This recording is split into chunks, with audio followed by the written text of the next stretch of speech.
E aí galera, tudo bem com vocês? Vamos aí para mais um giro de notícias sobre o Cruzeiro com questões importantes que têm movimentado o ambiente do nosso clube. Meu nome é Emerson Araújo, esse é o canal 6x1 e desde o início eu peço para você deixar o like no vídeo, se inscrever no canal caso ainda não seja inscrito e usar os comentários para opinar sobre cada um dos assuntos. Sempre lembrando que esse vídeo é feito com patrocínio do OneFootball, que é o maior aplicativo sobre futebol do planeta, e nele você encontra tudo que envolve esse universo do futebol. Tem notícias, estatísticas, transferências, vídeos, transmissão de alguns campeonatos europeus. Se você estiver assistindo pelo celular, já pode clicar agora nesse link que está aqui embaixo na descrição do vídeo, tá? Para baixar o OneFootball e conhecer esse aplicativo que, além de tudo, é totalmente gratuito e está disponível tanto para Android quanto para iOS. O Cruzeiro está treinando na Toca da Raposa. Finalmente a gente tem aí uma semana livre, né? Sem jogos no meio de semana, tempo para treinar o time, e a gente espera que o Mozart aproveite muito bem esse período e no sábado contra o Avaí a gente veja o Cruzeiro jogando muito melhor e principalmente vencendo. Para essa partida, o treinador não poderá contar com o volante Matheus Barbosa, que além de estar em recuperação física, não pode jogar porque está emprestado pelo time catarinense. E aí os clubes sempre colocam a famosa cláusula do medinho, né? Eu te empresto o jogador, mas se você escalar ele para jogar contra mim, você tem que pagar um valor muito alto.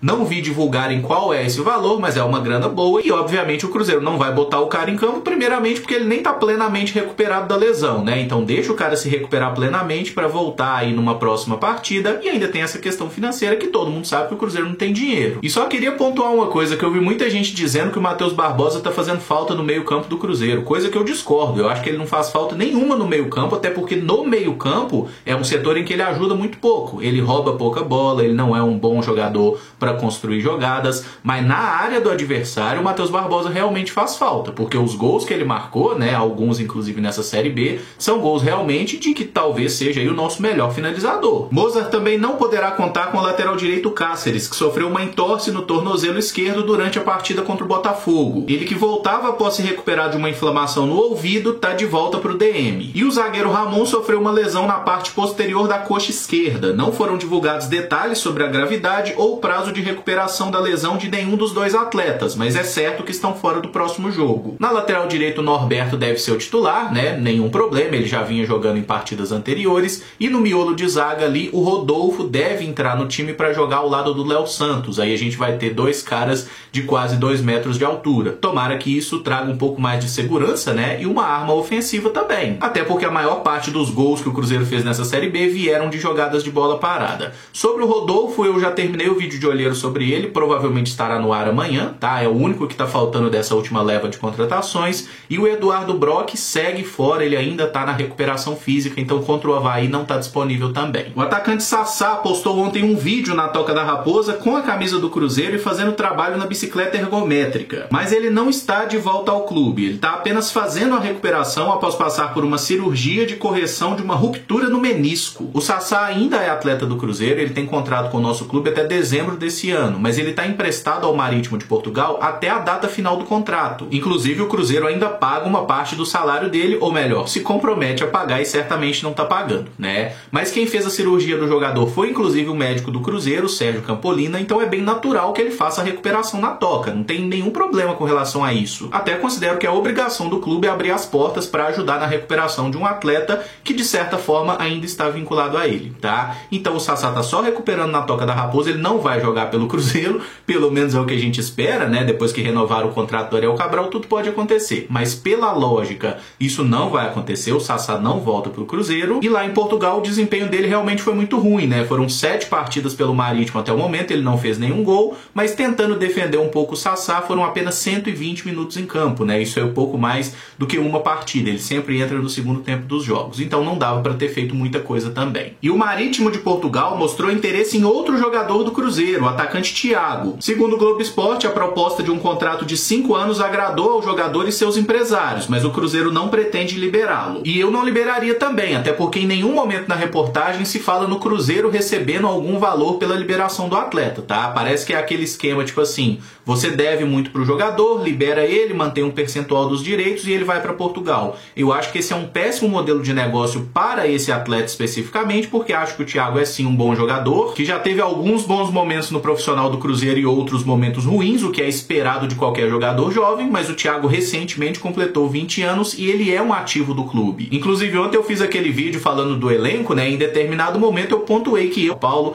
enfim. Então eu vou fazer mais uma vez o meu papel de defender os jogadores da base do Cruzeiro, porque para tacar pedra já tem muita gente. O Thiago jogou 141 minutos na temporada pelo profissional do Cruzeiro, divididos em 8 jogos. Isso é menos que 2 partidas completas, ele não foi titular nenhuma vez e não fez gol. Em média ele atua 17 minutos por partida. Marcelo Moreno, que hoje parece ser a melhor opção, tem 364 minutos em campo, pouco mais que 4 jogos completos. Foi titular em 2 partidas e suplente utilizado em 5 oportunidades. Ele marcou 3 gols, sendo que 2 foram decorrentes de cobrança de pênalti. Guilherme Bissoli foi utilizado em 9 partidas até o momento, marcou 1 gol e deu 1 assistência. Titular em 5 oportunidades, o avante emprestado pelo Atlético Paranaense esteve em campo por 485 minutos, o que dá mais que 5 jogos completos. Rafael Sobis foi o mais utilizado, com 25 jogos, sendo 23 como titular e apenas 2 gols marcados em 1.704 minutos em campo, o que representa quase 19 partidas completas. O Sobis se destaca nas assistências, ele deu 4 passes para gol na temporada. Eu trouxe esses números só para mostrar para vocês por que é que eu defendo o Thiago nessa briga por um comando de ataque, sendo que ninguém jogou muita bola o suficiente para merecer a titularidade. O Thiago só entra em fogueira em final de jogo quando a vaca já foi pro brejo. Isso é um fato que pode ser constatado por esses números que eu acabei de falar.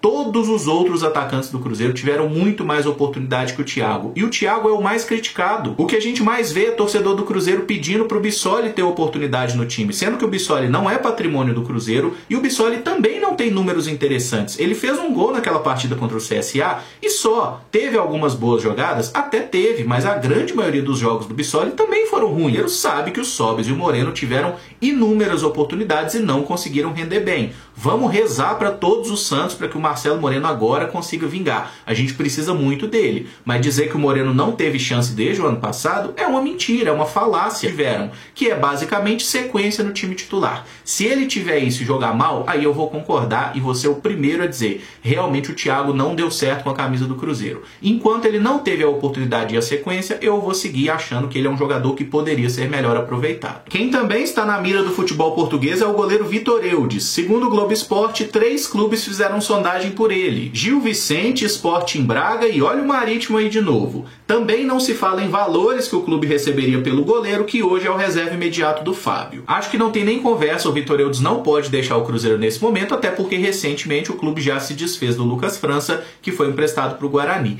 Então, a menos que estejam oferecendo alguns milhões de euros por ele, coisa que eu duvido, eu sou totalmente contra a saída do Vitor. E certamente não tem milhões de euros envolvidos na proposta, porque se tivessem ele já tinha ido, né? Convenhamos que na situação que o Cruzeiro está hoje, matando cachorro a grito, se oferecer dinheiro bom pela gente, a diretoria vende. E segundo a matéria, o Vitor Eudes não vai forçar a barra para ser liberado, tá? O Cruzeiro tá devendo bastante coisa para ele, salário, outros direitos, mas ele não vai usar esses fatores para tentar essa liberação para o futebol português. Se o Cruzeiro não quiser que ele saia, ele vai aceitar numa boa. E eu espero realmente que ele fique, porque assim, às vezes a gente tem a impressão que o Fábio vai ser eterno no gol do Cruzeiro, mas não vai ser. E o Vitor Eudes nunca teve tão perto de ter essa oportunidade como titular como é agora, né? Até 2 temporadas atrás, ele era o 4º goleiro. Saiu o Rafael, saiu o Lucas França, pode ser que volte ano que vem, mas saiu o Lucas França nesse momento, e o Vitor Eudes está aí na tábua da beirada. Qualquer coisa que acontecer com o Fábio, uma suspensão, que sempre acontece, né? O Vitor Eudes vai ter a oportunidade, porque não estaria honrando com os pagamentos das parcelas. O advogado do Cruzeiro, João Paulo Almeida Melo, informou que o clube não corre risco de perder esse acordo. Isso porque o clube tem de fato uma parcela em atraso, que venceu aí no mês de junho, mas para configurar inadimplência tem que ultrapassar 30 dias da data do vencimento, coisa que ainda não aconteceu. E para perder o acordo, você tem que estar devendo 3 parcelas seguidas ou 6 alternadas. Então, nesse momento, o Cruzeiro não está correndo o risco de perder o parcelamento, mas é claro que tem que tomar muito cuidado e pagar essas questões com a maior urgência do mundo, porque esse certamente é o maior, para não dizer que é o único ponto bom da gestão do Sérgio até o momento. Se o clube perder esse acordo e os consequentes descontos que receber para que o clube consiga pagar esse negócio em ordem e a gente manter a casa minimamente ajustada, né? Já tá devendo todo mundo, mas se não tá devendo o governo, pelo menos não é asfixiado, né? Não tem aquele negócio de qualquer dinheiro que entrar é imediatamente bloqueado. E com relação ao clube empresa, a Câmara dos Deputados deve votar hoje, nessa quarta-feira, a aprovação ou não do projeto de lei que permite aos clubes brasileiros se tornarem empresas, né? As famosas sociedades anônimas. Se for aprovado pelos deputados, aí aí esse projeto é encaminhado para sanção presidencial. E é interessante como o projeto começou a andar rapidamente, né? Certamente tem muita gente interessada em capitalizar um pouco politicamente com a aprovação desse projeto, porque tem muita gente precisando aí de um resgate de credibilidade no governo, então os caras vão tentar acelerar esse negócio, porque a gente sabe, né? Os torcedores receberam essa informação de clube-empresa como se isso fosse a solução para os clubes, o que na verdade não é. Mas grande parte da torcida vai comprar essa narrativa sim, e tem muito político que vai ganhar com essa aprovação. Então vamos aguardar o que vai acontecer. Provavelmente, inclusive, o projeto vai ser aprovado, tá? E pelo presidente também não deve demorar muito, e aí a gente deve ver os clubes podendo ser empresas. Mas como eu já falei umas 1000 vezes aqui no canal, e acho que vale a pena falar 1001, apenas transformar o Cruzeiro em clube empresa resolve um total de 0 problemas do clube, tá? Inclusive vai criar outros problemas. Ser bem administrado é que pode fazer a diferença para o nosso clube. E sempre cabe a ressalva, né? Que um clube empresa mal administrado não acontece o que a gente está vendo com o Cruzeiro hoje, de virar esse zumbi aí que fica tentando sobreviver daqui e dali, né? Um clube empresa mal administrado, ele simplesmente é extinto, ele acaba, e eu espero que nós cruzeirenses não aprendamos isso da pior forma possível. E para fechar, o nosso time sub-20 joga daqui a pouco, às 3 da tarde dessa quarta-feira, contra o Atlético Goianiense lá na Arena do Jacaré pelo Brasileirão da categoria. O zagueiro Paulo e o atacante Stênio, que integram o elenco principal do Cruzeiro, devem jogar essa partida pelo sub-20, tá? No momento que eu tô fechando o vídeo, ainda não saíram as escalações, mas eles devem ser titulares. Quem quiser acompanhar esse jogo é 3 da tarde, então daqui a pouco, né? O link tá aqui na descrição, é o segundo link. E esse vídeo fica por aqui. Se você gostou, eu peço que deixe o like, se inscreva no canal caso ainda não seja inscrito e use os comentários para opinar sobre cada um dos temas. Muito obrigado por acompanhar, um abraço e até o próximo vídeo. Valeu!